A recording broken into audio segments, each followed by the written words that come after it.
విశాఖ జిల్లా ఆనందపురం మండలం బొడ్డపాలెనికి చెందిన యమున కిడ్నీ ర్యాకెట్ ముఠావాలలో చిక్కుకుని కిడ్నీ మార్పిడి జరుగుతున్న సమయంలో శస్త్రచికిత్స వికటించి మృతి చెందిన నేపథ్యంలో బాధితులకు ప్రభుత్వం తరపున తగిన సహాయం అందేలా చూడాలని భీమిలి నియోజకవర్గం సమన్వయకర్త చిన్నశ్రీను కలెక్టర్కు వినతి పత్రాన్ని అందించారు. ఈ సందర్భంగా ఆయన మాట్లాడుతూ ఆర్థిక ఇబ్బందులతో సతమతం అవుతూ ఎంతోమంది అమాయకులు స్వార్థపరుల కొరల్లో చిక్కుకొని ప్రాణాలు కోల్పోతున్నారని ఆవేదన వ్యక్తం చేశారు. మృతురాలు యమునకు 9 సంవత్సరాల వయసు గల ఒక కుమారుడు ఉన్నాడని తెలిపారు. బాలుని చదువు కొనసాగించడానికి సంరక్షణకు ప్రభుత్వం బాధ్యత తీసుకోవాలని ఆయన కోరారు.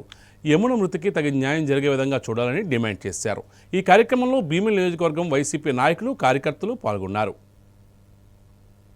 కాంటాక్ట్ చేసి అక్కడ చిత్తూరులో కూడా కలెక్టర్ గారితో మాట్లాడి హాస్పిటల్ యాజమాన్యం నుంచి కూడా వారికి ఖచ్చితంగా వారికి పారితోషికం అందే విధంగా వారి నష్టపరిహారం అందే విధంగా కార్యక్రమాన్ని చేస్తామని చెప్పి వారు మాకు చెప్పారు. చాలా సంతోషం.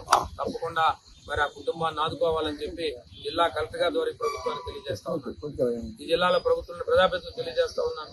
ఎందుకంటే ఈ కుటుంబం నిరాశలు అయిపోయింది. ఇవాళ తల్లి తండ్రి నాన్నగా అయిపోయాడు బిడ్డ. అలాగే తను చూస్తే 9 సంవత్సరాల వయసులో ఉన్నాడు. కాబట్టి ప్రత్యేకించి ప్రభుత్వం దృష్టి పెట్టి ఆ కుటుంబానికి సహాయం చేయాలని, ఆ బిడ్డకు సహాయం చేయాలని, ఆ బిడ్డ తాలూకా చదువు అంతా కూడా మరి ప్రభుత్వం భరించాలని, ప్రభుత్వం చూసుకోవాలని, మరి తనకు కూడా ఆర్థికంగా సహాయం చేయాలని చెప్పి ప్రభుత్వాన్ని కోరాం. తప్పకుండా మరి సానుకూలంగా వచ్చిందని చెప్పి ఈ రకంగా జరుగుతాయి. కాబట్టి ఈ ద్వారా మీ అందరికీ తెలియజేస్తా ఉన్నాం. ఈ రాష్ట్రంలో జరుగుతున్న పరిస్థితులన్నీ కూడా తెలియజేస్తా ఉన్నాం.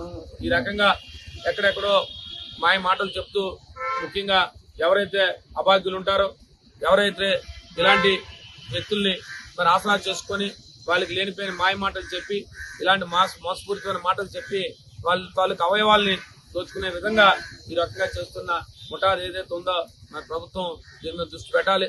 ప్రత్యేకించి ప్రభుత్వం కానీ పోలీసు వారు కానీ తగు చర్యలు తీసుకోవాలి. ఇలాంటి సంఘటనలు మరొకసారి పునరావృతం కాకూడదు. ఇంకొకరికి ఇలాంటి బాధ రాకూడదు. ఇంకో కుటుంబం ఈ రకంగా బాధపడకూడదు అని చెప్పి మీ అందరినీ కోరుతూ ఈ ప్రభుత్వం ఇలాంటి సంఘటనలు మరొకసారి పునరావృతం కాకుండా చర్యలు తీసుకోవాలని ప్రభుత్వాన్ని కూడా కోరుతాం.